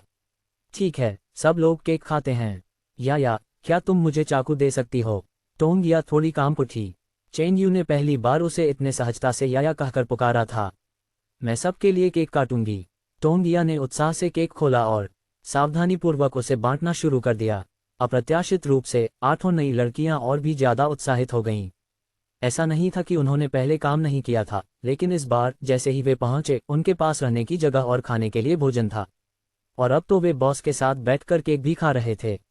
जब भी टोंगिया केक का एक टुकड़ा देती थी तो उसे धन्यवाद भाभी सुनने को मिलता था। धीरे धीरे उसे लोगों का ध्यान आकर्षित करना अच्छा लगने लगा। सबके चले जाने के बाद भी टोंगिया को एक अवर्णनीय खुशी का एहसास हुआ। उस शाम 10 बजे 3 लोगों का परिवार नहाने के बाद कमरे में दाखिल हुआ। जब तुवानटुआन को पता चला कि चेन यू और टोंगिया पिछली रात एक साथ सोए थे, तो वह तुरंत नाखुश हो गई और उनके साथ सोने की जिद करने लगी। बड़े डबल बेड पर तुवानटुआन ने खुद को दोनों वयस्कों के बीच में समेट लिया। जन्म से लेकर अब तक तुवानटुआन ने कभी भी अपने माता पिता की गोद में सुरक्षित महसूस करने का अनुभव नहीं किया था। फोंग युआन शायद ही कभी घर पर रहती थी और चेन यू तुवानटुआन के लिए सब कुछ संभालती थी। जो लोग इसके बारे में ज्यादा नहीं जानते थे, वे शायद सोचते होंगे कि तुवानटुआन एक एकल अभिभावक परिवार से आती है। चाहे उसे यह एहसास कुछ ज्यादा ही अच्छा लग रहा हो या किसी और कारण से, चेन यू और टोंगिया के हाथों को पकड़ते ही तुवानटुआन गहरी नींद में सो गई। पतिदेव, मुझे अपना दूसरा हाथ दीजिए, टोंगिया ने मन ही मन कहा। जैसे ही चेन यू अपना हाथ आगे बढ़ाने ही वाला था, उसका फोन बज उठा। वह भौहें चढ़ाए बिना नहीं रह सका। उसने अपना फोन उठाया और देखा कि कई अनजान नंबरों से उसे टेक्स्ट मैसेज आ रहे हैं। ठीक है, मुझे ब्लॉक करने की हिम्मत कैसे हुई? बस देखते रहो, एक दिन मैं तुम्हारी दुकान बंद करवा दूंगा। मैं मुख्यधारा के मीडिया को नियंत्रित करता हूं, कुछ ही समाचार रिपोर्टें आपकी प्रतिष्ठा को बर्बाद करने के लिए काफ़ी हैं। चेन यू को बिना सोचे समझे ही पता चल गया था कि ये संदेश हान मिंटाओ की ओर से आए हैं। उसने बेबसी से आह भरी। आखिर वह तो बस एक छोटी सी दुकान का मालिक था। इसके अलावा जिन लोगों की उन्होंने सेवा की, वे केवल सू शहर में ही थे। इसके अलावा पड़ोसी पहले ही उसके वफादार ग्राहक बन चुके थे। भला 2-3 मनगढ़ंत खबरों से वे कैसे परेशान हो सकते थे। बिना सोचे समझे चेन यू ने तुरंत इन नंबरों को ब्लॉक कर दिया। क्या हुआ पतिदेव? टोंगिया ने धीरे से पूछा। कुछ नहीं, बस एक परेशान करने वाला व्यक्ति है, मैंने उसे पहले ही ब्लॉक कर दिया है। इसके बाद दोनों एक दूसरे के सामने खड़े हो गए और अपनी भावनाओं को आंखों के माध्यम से व्यक्त करने लगे। सिस्टम सूचना, होस्ट की बचत 3 मिलियन से अधिक हो गई है। वर्तमान परिचालन आवश्यकताओं को पूरा करने के लिए 50,000 पॉइंट खर्च किए जा सकते हैं। चेन यू क्षण भर के लिए स्तब्ध रह गया। पिछले पूरक ने वास्तव में उसकी परिचालन संरचना को अधिक पूर्ण बना दिया था और उसने मशीनें भी प्राप्त कर ली थीं। अब उनकी दुकान का विस्तार होने वाला था और यह एक सप्लीमेंट लॉन्च करने का बिल्कुल सही समय था। उसने चुपचाप हाँ का चयन किया और उसके दिमाग में सूचनाओं की एक लंबी श्रृंखला उभर आई। बधाई हो होस्ट, आपने breakfast series or staple food series दोनों पूरी कर ली हैं। उसके दिमाग में तुरंत ही तरह तरह के स्टीम्ड बन्स, तिल के लड्डू, मिठाइयाँ, टोफू पुडिंग और दलिया बनाने की विधियाँ उमड़ पड़ीं। इसमें नाश्ते की लगभग सभी चीज़ें शामिल थीं। जहाँ तक पूरक मुख्य खाद्य श्रृंखला की बात है, इसमें चावल के विभिन्न व्यंजन, पास्ता और यहाँ तक कि सिबार चिपचिपे चावल के केक जैसी चीज़ें भी शामिल थीं। इन बदलावों के साथ उनकी दुकान निश्चित रूप से अगले स्तर तक पहुँच सकती है। हालांकि जैसे ही यह जानकारी उसके दिमाग में पहुंची, अचानक उसके मस्तिष्क में तेज दर्द होने लगा। सिस्टम सूचना, होस्ट का मस्तिष्क तीव्र गति से सूचना प्राप्त करने के लिए अनुकूल नहीं हो सकता। एक विशेष ड्रॉ की अनुशंसा की जाती है। चेन यू क्षण भर के लिए असमंजस में पड़ गया। उसे वाकई सिरदर्द हो रहा था क्योंकि वह अचानक मिली सूचनाओं को समझ नहीं पा रहा था, लेकिन इसका विशेष ड्रॉ से क्या लेना देना था। फिर भी चूंकि यह सिस्टम का सुझाव था, इसलिए चेन यू ने बिना किसी झिझक के उस पर क्लिक कर दिया। बधाई हो मेज़बान, आपकी बुद्धि और शारीरिक क्षमता में व्यापक वृद्धि हुई है। कल सुबह तक आपके शरीर में वसा का प्रतिशत इष्टतम स्तर पर पहुंच जाएगा और साथ ही आपने यांत्रिक सिद्धांत का मूलभूत ज्ञान भी प्राप्त कर लिया है। चेन यू के दिल में पल भर में ही तूफान सा उमड़ पड़ा। सिस्टम में वास्तव में इस तरह का फंक्शन था। उसी क्षण उसके सिर का दर्द तुरंत कम हो गया और उसने अभी अभी जो 2 प्रकार की वस्तुएं प्राप्त की थीं, वे तुरंत आत्मसात हो गईं। यांत्रिक सिद्धांत का जो मूलभूत ज्ञान उन्होंने अभी अभी प्राप्त किया था, वह भी उन्हें तुरंत समझ में आ गया। अगर वह भविष्य में मशीनरी बनाना चाहे तो वह खुद बना सकता है। हालांकि 10 लाख अंकों के बदले केवल इतना ही मिलना थोड़ा अनुचित लग रहा था। जैसे ही चेन यू मन ही मन शिकायत कर रही थी, सिस्टम की सूचना फिर से सुनाई दी। बधाई हो मेज़बान, आपने एक साथ सिचुआन व्यंजन बनाने की सभी कुशलताएं अधिकतम स्तर प्राप्त कर ली हैं। अगले ही पल उनके दिमाग में सिचुआन व्यंजन की ढेरों रेसिपी उभर आईं। इसके अलावा उन्हें यह आभास हो रहा था कि ये खाना पकाने की तकनीकें धीरे धीरे उनकी मांसपेशियों की स्मृति में अंकित हो रही हैं। चेन यू की सांसें तेज हो गईं। उसे अचानक महसूस हुआ कि उसका पूरा अस्तित्व एक निश्चित स्तर की उदात्तीकरण अवस्था को प्राप्त कर चुका है। इसके अलावा यांत्रिक सिद्धांत के बारे में उनके द्वारा अर्जित मूलभूत ज्ञान को देखते हुए, यदि वे थोड़ा और समय व्यतीत करें तो वे एक कारखाना खोल सकते हैं। ये कारखाना अपने स्वयं के स्टोरों की आपूर्ति के लिए या सीधे अन्य दुकानों को बेचने के लिए अर्ध तैयार उत्पादों के निर्माण में विशेषज्ञता हासिल कर सकता है, जैसे कि विभिन्न प्रकार के नाश्ते के व्यंजन या धीमी आंच पर पकाए गए व्यंजन। क्या हुआ? मुझे लग रहा है कि तुम्हारी मांसपेशियां अचानक थोड़ी तंग गई हैं। टोंगिया सीधी होकर बैठ गई और घबराकर चेन यू का हाथ पकड़ लिया। चेन यू ने सिर हिलाया। कुछ नहीं, बस अभी एक बात याद आई। वैसे क्या आपको सिचुआन व्यंजन पसंद हैं? टोंगिया की आंखें तुरंत चमक उठीं। बिल्कुल याद है। क्या आपको हमारे विश्वविद्यालय के गेट के बाहर स्थित सिचुआन व्यंजन रेस्टोरेंट याद है? मैंने वहां कई सालों तक खाना खाया था। चेन यू ने हल्की सी मुस्कान के साथ कहा, तो मैं कल आपके लिए कुछ व्यंजन बनाऊंगी, आप उन्हें चख सकते हैं। तुम सिचुआन व्यंजन भी बना सकते हो? टोंगिया ने तुरंत कहा, जिससे तुवानटुआन लगभग जाग ही गया। बिल्कुल कर सकता हूँ। एक बार ये दुकान स्थिर हो जाए तो शायद मैं एक विशेष सिचुआन व्यंजन रेस्तरां भी खोल दूँ। टोंगिया उत्सुकता से भरी हुई थी। तो मैं कल सुबह सबसे पहले किसान बाजार जाकर कुछ सामग्री खरीदूंगी। चेन यू ने सिर हिलाया और धीरे से टोंगिया के गाल को सहलाया। थोड़ा सो लो। अध्याय 80, कद बढ़ाना और अधिक आकर्षक बनना। पूरी रात चेन यू को अपने शरीर की हड्डियों से निकलने वाली कुरकुरी, चटकने वाली आवाजें लगभग स्पष्ट रूप से सुनाई दे रही थीं। इन आवाज़ों से टोंगिया भी आधी रात को कई बार जाग जाती थी। अगली सुबह 3 बजे चेन यू जल्दी उठी और नहा धोकर तैयार हो गई। हालांकि उसे अचानक महसूस हुआ कि उसके पुराने कपड़े थोड़े तंग हो गए हैं। इससे पहले चेन यू की लंबाई 1.78 मीटर थी, लेकिन ऐसा लगता है कि वह रातों रात 4 सेंटीमीटर बढ़ गया है। फिर भी उनका वजन अपरिवर्तित प्रतीत हुआ। आईने में दिख रहा चेहरा हालांकि अभी भी उसी का था, लेकिन पहले की तुलना में कहीं अधिक सुंदर और परिष्कृत था। उनकी तुलना आज के शीर्ष ट्रैफिक आइडल से भी की जा सकती है। चेन यू की सांस थोड़ी अटक गई। उन 10 लाख पॉइंट्स को खर्च करना वाकई फायदेमंद रहा। सबसे महत्वपूर्ण बात यह थी कि अब वह बिल्कुल भी थका हुआ नहीं था, उसे थकान का जरा भी एहसास नहीं हो रहा था। कल रात से लेकर अब तक वह 5 घंटे से भी कम सोया है, जिसकी कल्पना वह पहले कभी नहीं कर सकता था। कुछ ढीले ढाले कपड़े पाकर चेन यू खुशी खुशी पहली मंजिल पर स्थित रसोई में चली गई। आटा गूंथने वाली मशीन चालू करने के बाद उसने हमेशा की तरह सुअर के सिर और पैर तैयार करना शुरू कर दिया। हालांकि इस बार उसे लगा कि उसकी गति पहले से कहीं अधिक तेज थी। जब तक वान किंगशान और 14 लड़कियां काम पर पहुंची, तब तक पके हुए व्यंजनों का पहला बैच पहले ही बर्तन से बाहर निकाला जा चुका था। बॉस चेन, आप हम कर्मचारियों से हर दिन पहले उठते हैं और आज तो आपने पके हुए व्यंजनों का पहला बैच भी तैयार कर लिया। इससे हम कर्मचारियों को शर्म आती है। चेन यू ने हाथ हिलाते हुए कहा, मुझे नींद नहीं आ रही थी, इसलिए मैं कुछ काम करने के लिए जल्दी नीचे आ गया। ओह, और मास्टर वान, कृपया मुझे हर समय बॉस कहना बंद करें। आप मुझे शियाओ चेन या और चेन कह सकते हैं। अगर इससे भी बात नहीं बनती तो बस मुझे मेरे नाम से बुलाएं। इससे ज़्यादा दोस्ताना लगता है। वान किंगशान ने थोड़ा शर्मिंदा महसूस करते हुए अपना सिर खुजाया। पाककला के पेशे में गुरु और शिष्य के बीच का अंतर बहुत स्पष्ट होता है। आपकी उम्र चाहे कितनी भी हो, जब तक आप प्रशिक्षु हैं, आपको दूसरे व्यक्ति को आदरपूर्वक गुरुजी कहकर संबोधित करना चाहिए। चेन यू जैसे कुछ ही लोग पदवियों की अवहेलना करते हैं, लेकिन बाद में सोचने पर ऐसा प्रतीत हुआ कि वे औपचारिक उपाधियां वास्तव में दूरी पैदा करती थीं। तो अब से मैं तुम्हें तुम्हारे नाम से ही पुकारूंगा। चेन यू ने वान किंगशान के कंधे पर थपथपाते हुए कहा, बिल्कुल सही। चूंकि हम साथ हैं, इसलिए हम परिवार हैं। मैं नहीं चाहता कि मेरी दुकान दूसरों की तरह नीरस और बेजान हो जाए। तभी चू होन को कुछ असामान्य बात नजर आई। भाई यू, मुझे ऐसा क्यों लग रहा है कि आपकी लंबाई बढ़ गई है और आप पहले से ज्यादा आकर्षक हो गए हैं। क्या मुझे भ्रम हो रहा है?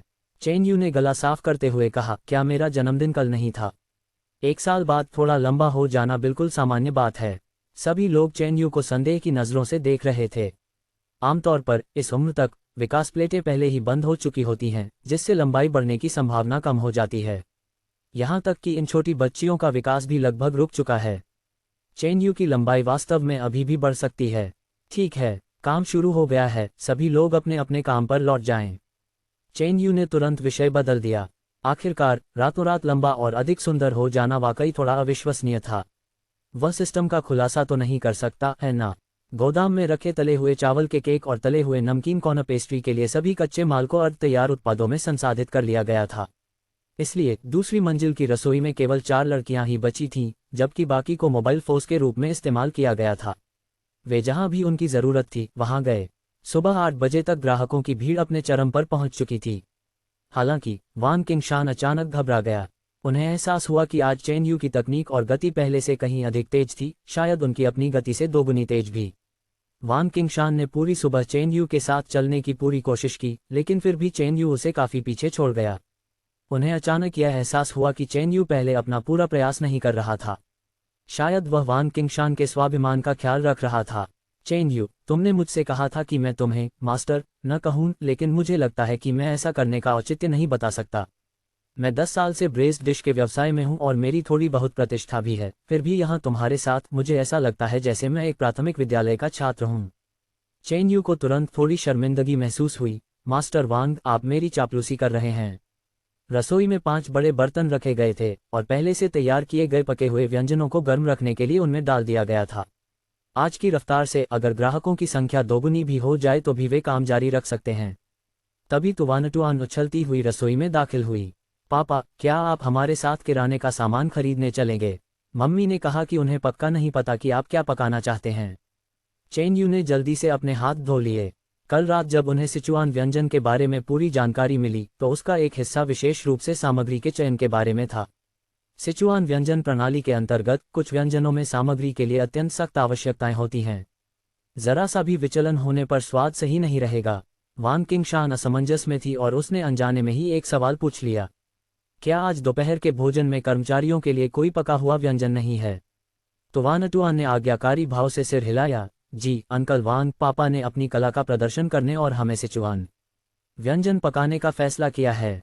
वान किंगशान की आंखें अचानक चौड़ी हो गईं और उसने आश्चर्य से चेन यू की ओर देखा। क्या आप सिचुआन व्यंजन भी बना सकते हैं? चेन यू मुस्कुराए और सिर हिलाते हुए बोली, बस थोड़ा सा। कुछ हद तक औपचारिक जवाब देते हुए चेन यू तुवानटुआन और टोंगिया के साथ दुकान से निकल गया। दुकान से निकलने के कुछ ही समय बाद टोंगिया को भी कुछ गड़बड़ महसूस हुई और वह अचानक चेन यू के सामने दौड़ पड़ी। तुम्हारे कपड़े थोड़े ढीले लग रहे हैं और तुम पहले से लंबे और अधिक आकर्षक लग रहे हो। तुवानटुआन भी आश्चर्य से दौड़कर वहां पहुंची और बोली, ये सच है, मुझे तो पता ही नहीं चला। चेन यू ने अपनी भौहें ऊपर उठाईं। आज ये पहली बार नहीं था जब उसने किसी को ऐसा कहते सुना था। उनका जवाब वही रहा, यह उनके जन्मदिन की एक इच्छा थी जो उन्होंने कल की थी और जो संयोगवश पूरी हो गई। यह जवाब सुनकर टोंगिया जोर से हंस पड़ी। उसने कल रात चेन यू की हड्डियों के चटकने की आवाज़ साफ साफ सुनी थी। जैविक दृष्टि से देखा जाए तो चेन यू की उम्र के अधिकांश लोगों की विकास प्लेटें पहले ही बंद हो चुकी होती हैं। लेकिन इसके कुछ बेहद दुर्लभ अपवाद भी हैं और शायद चेन यू उनमें से एक थी। क्यों ना हम पहले मॉल जाकर आपके लिए कुछ कपड़े खरीद लें? आखिर आप बॉस हैं, इस तरह के कपड़े पहनना थोड़ा अनुचित है। ये कहते हुए टोंगिया ने तुरंत चेन यू को कार में खींच लिया। सू सिटी सेंट्रल मॉल सू सिटी का सबसे व्यापक और उच्च स्तरीय वाणिज्यिक केंद्र है। यहाँ कपड़ों की एक गली है और वहाँ मिलने वाले कपड़ों की गुणवत्ता और ब्रांड दोनों ही बेहतरीन हैं। इस इलाके से अच्छी तरह वाकिफ टोंगिया चेन यू को यहाँ लेकर आई थी। लेकिन जब वे वहाँ पहुँचे तो उन्होंने पाया कि मॉल के सामने का प्लाजा किसी विज्ञापन की शूटिंग के लिए व्यस्त था।